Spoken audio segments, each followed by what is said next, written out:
kung pag-uusapan naman ang mga issue ng ating mga kababaihan, hindi po tayo may iwanan dahil apat ang babae dito sa ating lineup. At hindi ito, alam niyo po, kilala ko silang lahat ng matagal.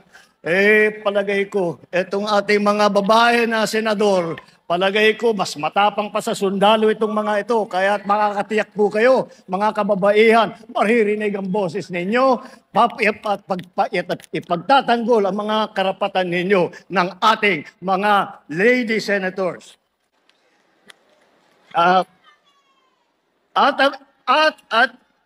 Dahil ang ating pinag-usapan dito ay legislatura, ang pagsulat ng mga batas. Dito po sa ating lineup, 4 po ang abogado. Si Attorney Benher Abalos, Attorney Abby Binay, Attorney Pia Cayetano, Attorney Tol Tolentino. Yan po, sila sanay na sanay po at nakakaunawa sa mga pangangailangan para pagandahin ang mga batas na lumalabas sa Kongreso. Pagdating naman sa mga pinanggalingan, baka akala po ninyo, silang lahat ay tiga Maynila lamang. Baka akala ninyo, isa lang ang pinanggalingan nila, sa Luzon lang nanggaling. Hindi po ganun. Pagdating sa geographical representation, 2 po ang taga Mindanao. Alam nyo, kilala nyo naman ang ating kampyon. Si Senator Manny Pacquiao ay galing...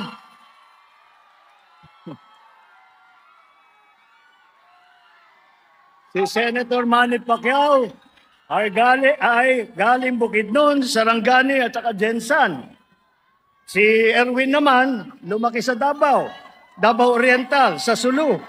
Mga probinsya kung saan nadestino ang kanyang bayaning ama. At isa pa, ang una pong Vicente Soto ay naging senador na galing naman sa Cebu. At alam naman siguro ninyo, ang nanay namin ni Amy, ang aming ina, mga 100% waray.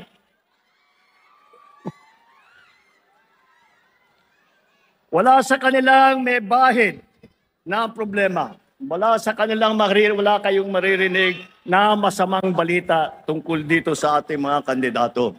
Ito ay hindi lamang sila ay magaling.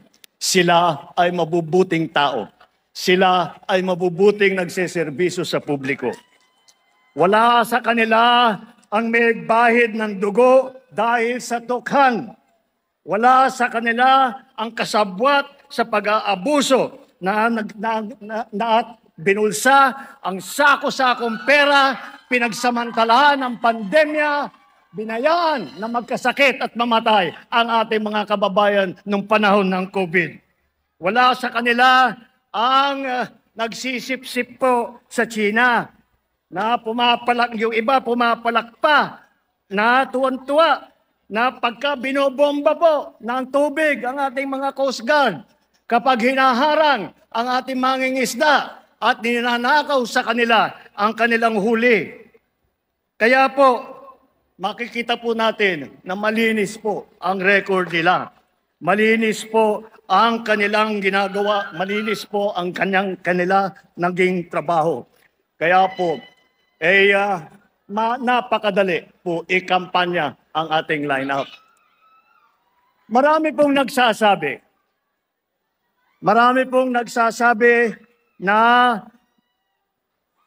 ang midterm election daw ay hindi masyadong mahalaga, hindi masyadong importante dahil hindi naman na magbabago ang Pangulo. At yung naiwang 100 pa na senador ay hindi naman mapapalitan.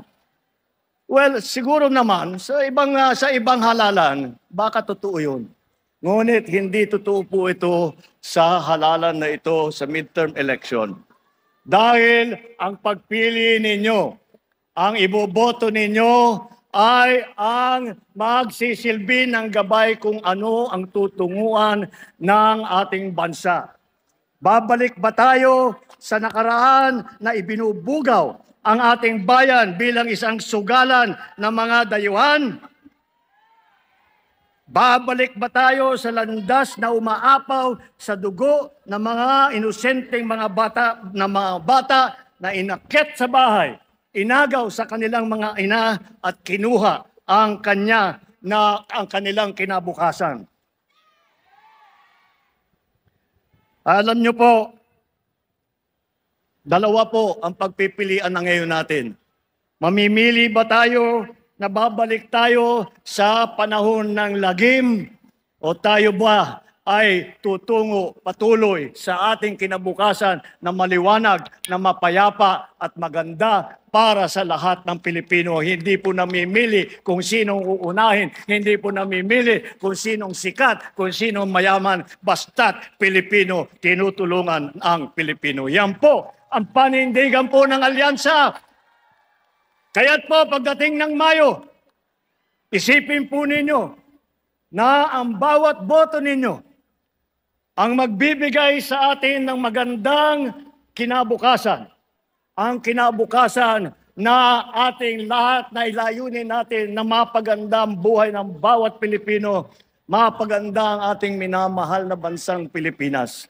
At ang pag-asa lang po natin ay ang ating mga kandidato. Kaya't mabuhay ang alyansa! Mabuhay po kayo! Maraming salamat po!